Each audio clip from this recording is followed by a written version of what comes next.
तो आज मैं आपके लिए लेकर आया हूँ बहुत ही इंपॉर्टेंट क्वेश्चन जो यूपी बोर्ड हाई स्कूल और 12th के लिए नेसेसरी है, जो लगातार पिछले कई सत्रों से आते आए हैं और आपको लगातार परेशान करते रहे हैं। तो आज मैं आपको बताऊंगा नरेशन और वॉइस से रिलेटेड बेहद इंपॉर्टेंट क्वेश्चन। और दोस्तों, मैं जानता हूं कि आप लोगों का कल एग्ज़ाम है और मैंने प्लानिंग की थी कि मैं आज वीडियो बनाकर निश्चित तौर पर आपको दे दूँगा। तो नरेशन और वॉइस से रिलेटेड बेहद इंपॉर्टेंट क्वेश्चन आपके सामने आज कुछ चुनिंदा क्वेश्चन लेकर के मैं आया हूँ और एक गारंटी में लेता हूँ, मज़ा आएगा पढ़ने में ज़रूर। ठीक है, तो चलो स्टार्ट करते हैं, ज़्यादा समय जाया नहीं करूँगा। हाँ दोस्तों, यदि वीडियो अच्छा लगे तो लाइक कर देना ज़रूर, और हाँ सब्सक्राइब किए बगैर तो बिल्कुल मत जाइएगा। ठीक है, तो चलिए शुरू करते हैं।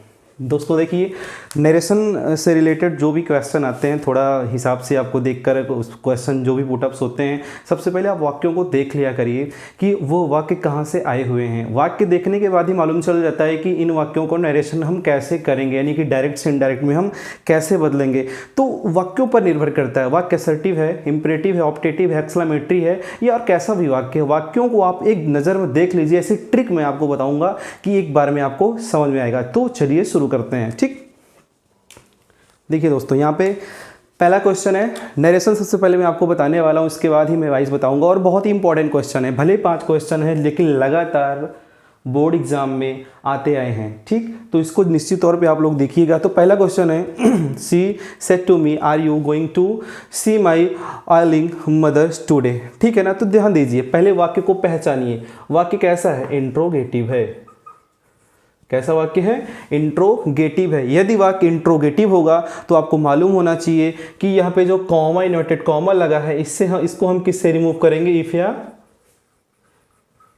विदर से रिमूव करेंगे। और कब इफ या विदर लगेगा? जब वाक्य यस या नो टाइप का होगा, यानी कि हेल्पिंग वर्ब आपको सबसे पहले वाक्यों में दिखे, तब उसको यानी कि कॉमा, इन्वर्टेड कॉमा को किससे हटाएंगे? इफ या विदर से हटाएंगे। ठीक, उसके बाद हमको क्या करना है? रिपोर्टिंग वर्ब को चेंज करना है।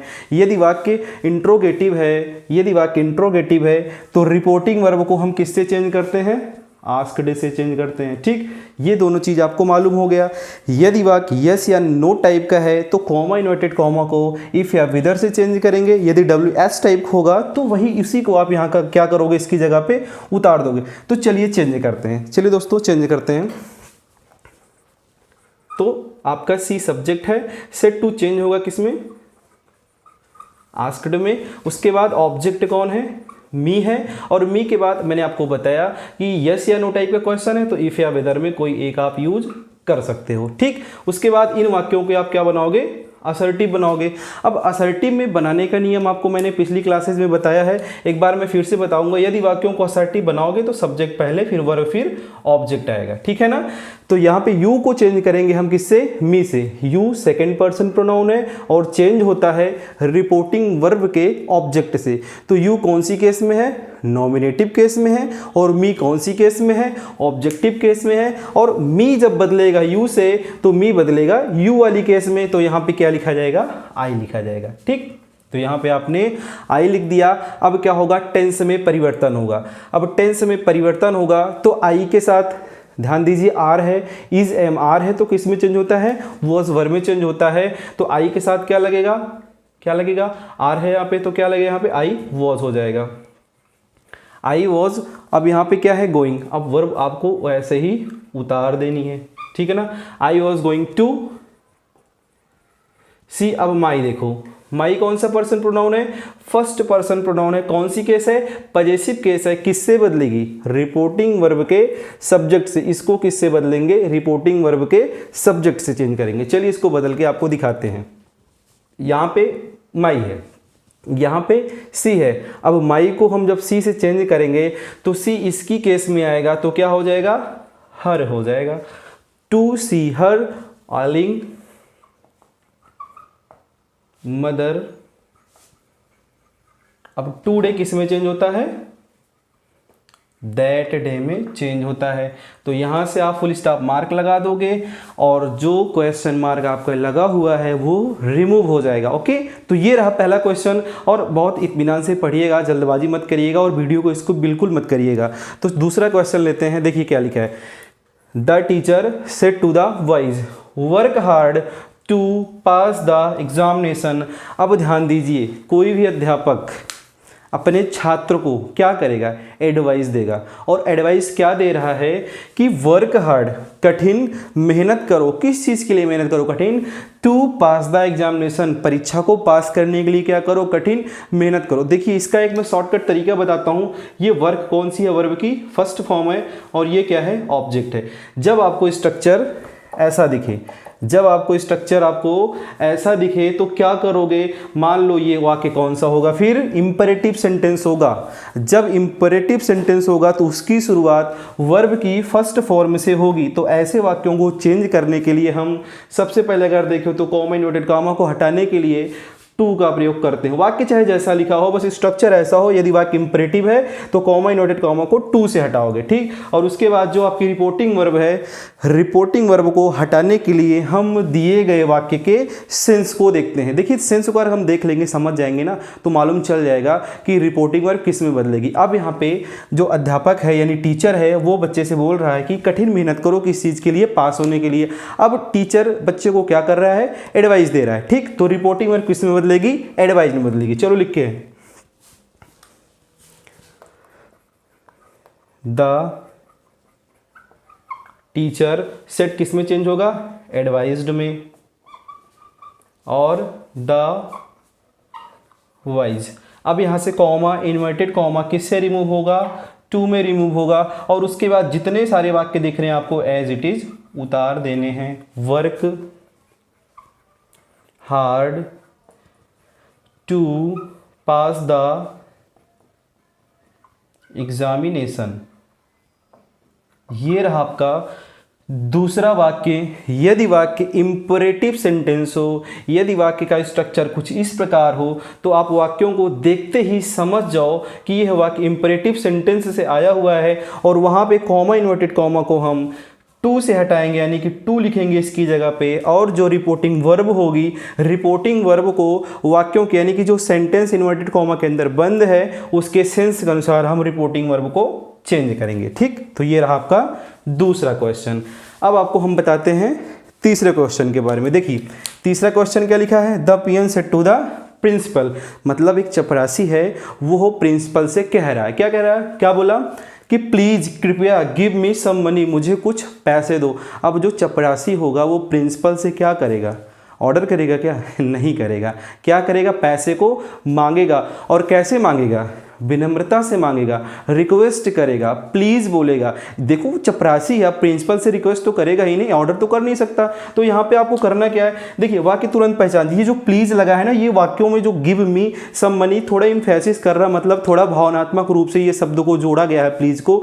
जिससे ये जाहिर हो रहा है कि वाक्य में जो पीएन है प्रिंसिपल से क्या कर रहा है, रिक्वेस्ट कर रहा है। अब जब रिक्वेस्ट कर रहा है तो रिपोर्टिंग वर्ब को तुरंत आप किस में बदल दीजिए, रिक्वेस्टेड में बदल दीजिए। और फिर से देखिए यहाँ पे B1 है, इसका मतलब यह वाक्य कैसा है, इंपेरेटिव वाक्य है। यदि वाक्य इंपेरेटिव है तो कॉमा इन्वर्टेड कॉमा किस में हटेगा, टू से हटेगा। और ये किससे हटेगा, रिपोर्टिंग वर्ब प्लीज लगा है, प्लीज को रिमूव कर देंगे। जब प्लीज को रिमूव कर देंगे तो इसके स्थान पे क्या आ जाएगा, रिक्वेस्टेड आ जाएगा, ठीक है। तो चलिए आपको हम लिख के दिखाते हैं, द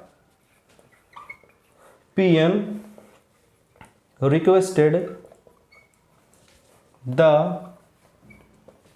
प्रिंसिपल। अब यहां पे कॉमा इन्वर्टेड कॉमा के स्थान पे टू लगेगा, टू गिव। अब मी कौन सा पर्सन है, फर्स्ट पर्सन प्रोनाउन है, चेंज किससे होगा, पीएन से चेंज होगा। और मी कौन सी केस में है, ऑब्जेक्टिव केस में है। पीएन कौन सी केस में है, नॉमिनेटिव केस में है। अब जब पीएन इसके घर में जाएगा तो ये भी क्या हो जाएगा, ऑब्जेक्टिव केस में जब बदल जाएगा तो पीएन का प्रोनाउन ही होता है। अब ही जब इसकी केस में आएगा तो क्या हो जाएगा, हिम हो जाएगा। तो the principal to give him some money. अब यहां पे क्या लिखा जाएगा, सम मनी। दोस्तों ये बहुत ही इंपॉर्टेंट क्वेश्चन है, लगातार बोर्ड एग्जाम में पूछे जाते हैं। और हाई स्कूल बोर्ड परीक्षा यानी कि कल है, ठीक है ना, 6 अप्रैल को है। और 6 अप्रैल को जब बोर्ड परीक्षा है तो जाहिर सी बात है थोड़ा वक्त आपको ज़रूर मिलना चाहिए। इसको देख लेना, वो वीडियो को वॉच करके ही जाना और बिल्कुल समझ में आएगा, इसकी टेंशन मत लीजिएगा, ठीक है ना। तो चलिए अगले वाक्य की तरफ चलते हैं। Mohan said how clever I am. अब मोहन बोल रहा है अपने बारे में, भैया हम बहुत ही चतुर और चालाक हैं, ठीक है ना। अब वो अपने बारे में क्या कर रहा है, बड़ाई कर रहा है। देखिए मैं आपको इसको बदलने का कुछ नियम बता रहा हूँ। यदि वाक्य क्या हो, मार्क ऑफ एक्सक्लेमेशन लगा हो, तो आप तुरंत समझिए वो वाक्य कैसा है, एक्सक्लेमेटरी सेंटेंस है। यदि वाक्य एक्सक्लेमेटरी सेंटेंस होगा तो उसकी रिपोर्टिंग वर्ब किस में बदलेगी, वाक्य के सेंस के अनुसार बदलेगी, और कॉमा नोट कॉमा किससे हटेगा, दैट से हटेगा। ये इसको आप समझते रहिएगा। यहाँ पे दैट लगेगा, यानी इसको हटाने के लिए हम किसका यूज करेंगे, दैट का यूज करेंगे, और रिपोर्टिंग वर्ब एक्सक्लेम्ड में चेंज होगा, ठीक है। Mohan exclaimed that. अब यह वाक्य कैसा है, एक्सक्लेमेटरी है, ठीक। अब यह वाक्य जब एक्सक्लेमेटरी है तो एक्सक्लेमेटरी सेंटेंसेस का असर्टिव में बदलना जरूरी है, तभी वाक्य का डायरेक्ट से इनडायरेक्ट में परिवर्तन होगा। अब ध्यान दीजिए, एक सब्जेक्ट एक वर्ब की आवश्यकता है तो आई है, आई किससे बदलेगा, मोहन से बदलेगा। जब मोहन से बदलेगा तो मोहन किस में बदल जाएंगे, ही में बदल जाएंगे, और एम किस में चेंज हो जाएगा, वॉज में, ठीक है ना, ही वॉज। अब ध्यान दीजिए, जब हाउ और व्हाट के साथ कोई एडजेक्टिव आया हो, क्या आया हो, एडजेक्टिव आया हो, किसके साथ, हाउ और व्हाट के साथ कोई एडजेक्टिव आया हो, तो हाउ और व्हाट को किस में चेंज करते हैं, वेरी में चेंज करते हैं। ही वॉज वेरी क्लेवर, ठीक है। क्या हो जाएगा, देखो वाक्य बन गया, Mohan exclaimed that he was very clever. वह मोहन बोला या मोहन एक्सक्लेम किया that he was very clever, कि वह कैसा था, बहुत ही चालाक था, ठीक। ये रहा आपका एक्सक्लेमेटरी सेंटेंस। और पांचों वाक्य देखते हैं। The players said hurrah we have won the match. अब खिलाड़ी होते हैं, जीतने के बाद ना क्या करते हैं, हमारे गांव में होता क्या ना, जब मैच होता रहता है ना तो जीत जाते हैं तो बड़ा हुर्राते हैं, हुर्रा हुर्रा हम लोग मैच जीत गए, ठीक है ना। तो ये जब भावनाएं निकल के आती हैं तो बड़े खुशी की भावना होती है, जॉय की फीलिंग आती है, ठीक है ना। जॉय निकल के आता है, बड़ी हर्ष का विषय होता है, बहुत खुशी की बात होती है। जब कोई कुछ जीतता है तो हुर्राते हैं, ठीक है ना। हमारे यहाँ बहुत ज़्यादा हुर्राते हैं इस चीज़ को लेकर के। तो चलो आपको बताते हैं इसके बारे में। द प्लेयर्स, अब सेड किस में चेंज होगा, एक्सक्लेम्ड,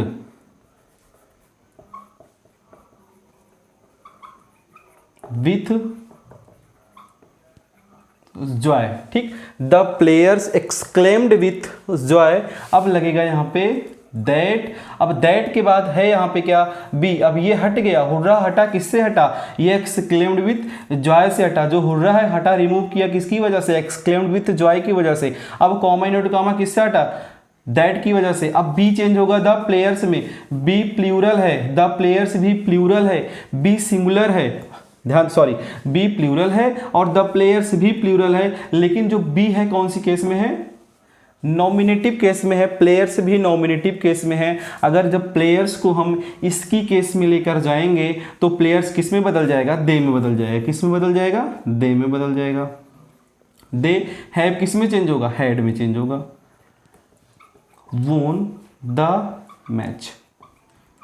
तो ये रहे आपके नरेशन के कुछ इंपॉर्टेंट क्वेश्चन। इन पांचों क्वेश्चन को आप रट लीजिए, और रटने का मतलब यह है कि इसको समझ लीजिए, और समझने के बाद अब इसको ध्यान दीजिएगा। क्वेश्चन जो भी पेपर में आएगा इनसे रिलेटेड ही आएगा, जरूरी नहीं है कि सेम टू सेम इसी को कॉपी कर दिया जाए। लेकिन हाँ, अगर स्ट्रक्चर रूल इसी को फॉलो आप करोगे तो नरेशन कहीं भी किसी तरीके से गलत नहीं होगा और नरेशन में आपको पूरा नंबर मिलेगा। ये गारंटी मेरी है, बशर्ते तुमको क्या करना है, सही से समझना है। और हाँ, नंबर एक भी मत छोड़ के आइएगा, पूरे क्वेश्चन को सॉल्व करिएगा, लिख कर जरूर आइएगा, और ग्रामर में तनिक भी गलती मत करिएगा। मेरी पूरी कोशिश रहेगी कि बोर्ड एग्जाम की जो भी आपका कल पेपर होगा उसका मैं जल्द से जल्द आंसर आपको बताऊं। जो पेपर मिलेगा उसके बाद मैं उसका बहुत जल्द सॉल्व करके आपको बताऊंगा, ठीक है ना। अब देखते हैं हम वॉइस से रिलेटेड कुछ इंपॉर्टेंट क्वेश्चन ज़्यादा तो नहीं है लेकिन बहुत इफेक्टिव है, और लगातार ये पेपर में आते रहे हैं, बोर्ड एग्जाम हाई स्कूल और इंटर में आते रहे हैं, और उन्हीं से चुनिंदा कुछ क्वेश्चन मैं आपके लिए लेकर के आया हूँ। और हाँ, मज़ा ज़रूर आएगा निश्चित तौर पे, क्योंकि ये क्वेश्चन इंपरेटिव है, और इंपरेटिव क्वेश्चन को आज मैं विस्तार से आपको बहुत शॉर्टकट तरीके से समझा दूंगा, आप कभी नहीं बोलोगे, ठीक है। तो ये रहा पहला question, shut the window. Shut the window यानी कि खिड़की को क्या करना है, आपको बंद करना है। और खिड़की को बंद करने का आप क्या करते हो, आदेश देते हो, क्या करते हो, ऑर्डर देते हो। ध्यान देना, इंपरेटिव सेंटेंस में क्या होता है, रिक्वेस्ट होगा, ऑर्डर होगा, कमांड होगा, एडवाइस होगा, सजेशन होगा, ठीक है ना। जब इनके ऐसे सेंटेंस में इनकी भावनाएं आपको दिखती हैं ना, तो आप तुरंत समझिए कि वाक्य कैसे हैं, इंपरेटिव हैं। और इंपरेटिव वाक्यों में जब ऑर्डर हो रहा हो, ठीक है ना, क्या हो रहा हो, ऑर्डर हो रहा हो। देखिए इंपरेटिव वाक्यों में जो भावनाएं होती हैं ना, किस तरीके की भावनाएं निकल के आ रही हैं मालूम चल जाता है, ठीक है ना। तो होता क्या है, shut the window. Shut the window का मतलब यह है कि खिड़की को क्या करना है, आपको बंद करना है। और इसका क्या किया गया है, आदेश दिया गया है। देखिए ऐसे वाक्यों को बदलने का मैं आपको एक शॉर्टकट तरीका बता रहा हूँ, स्ट्रक्चर बता रहा हूँ। क्या लिखना है आपको, लेट लिखना है, फिर आपको सब्जेक्ट यानी कि जो आपका ऑब्जेक्ट है सब्जेक्ट बनेगा। उसके बाद आपको क्या करना है, बी लिखना है, फिर आपको क्या करना है, वर्ब की थर्ड फॉर्म लिखना है, ठीक है ना। तो चलो ऐसे ही बदलते हैं। तो यहाँ पे क्या लिखेंगे हम, सबसे पहले लेट लिखेंगे। उसके बाद ये है आपका क्या है, द विंडो, ऑब्जेक्ट है, क्या बनेगा, सब्जेक्ट बनेगा, लेट द विंडो। उसके बाद क्या लगेगा, बी लगेगा। और शट वर्ब की थर्ड फॉर्म क्या होगी, शट ही होगी। अब क्वेश्चन, यदि आपको इंपरेटिव सेंटेंस का ऑर्डर वाला आ जाए तो ऐसे ही स्ट्रक्चर का फॉलो करना है और पलक झपकते ही बदल देना है, समय बिल्कुल जाया अपना नहीं करना है। तो चलिए दूसरा वाक्य देखते हैं, bring a glass of water. Bring का मतलब लाना, क्या लाना है आपको, एक ग्लास पानी लाना है। तो इसमें भी क्या किया गया है, ऑर्डर दिया गया है। अब जब ऑर्डर दिया गया है तो स्ट्रक्चर इसी को फॉलो करना है। स्ट्रक्चर जब इसको फॉलो करना है तो ये आपकी वर्ब है और आ ग्लास ऑफ वाटर आपका क्या है, ऑब्जेक्ट है। ये आएगा सब्जेक्ट पे, ये जाएगा वर्ब की थर्ड फॉर्म में, ठीक है ना। तो सबसे पहले क्या लिखा जाएगा, let a glass of water. उसके बाद क्या लिखा जाएगा, बी। और ब्रिंग का थर्ड फॉर्म क्या होता है, ब्रॉट। ये रहा आपका क्वेश्चन नंबर 2 का पैसिव, ठीक। अब देखते हैं, प्लीज ओपन द डोर। यदि वाक्य में क्या किया गया हो, रिक्वेस्ट किया गया हो, क्या किया गया हो, रिक्वेस्ट किया गया हो, तो आपको प्लीज और काइंडली जैसे शब्द आपको दिखेंगे, ठीक। तो क्या करना है आपको, इस प्लीज को हटाना है। किससे हटाना है आपको, यू आर रिक्वेस्टेड टू से हटाना है। तो क्या क्या लिखेंगे यहाँ पे,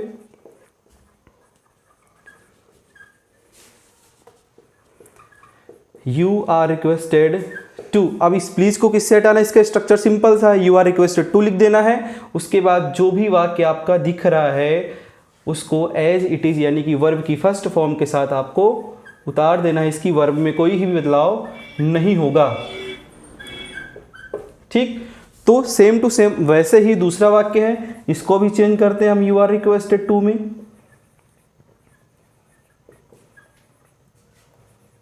ध्यान दो, अब ये निगेटिव इंपरेटिव है। कौन सा इंपरेटिव है, निगेटिव इंपरेटिव है। तो यहां पे टू पहले नहीं लगेगा। यहां पे क्या आएगा, सबसे पहले नॉट आएगा, यू आर रिक्वेस्टेड नॉट, अब आएगा टू।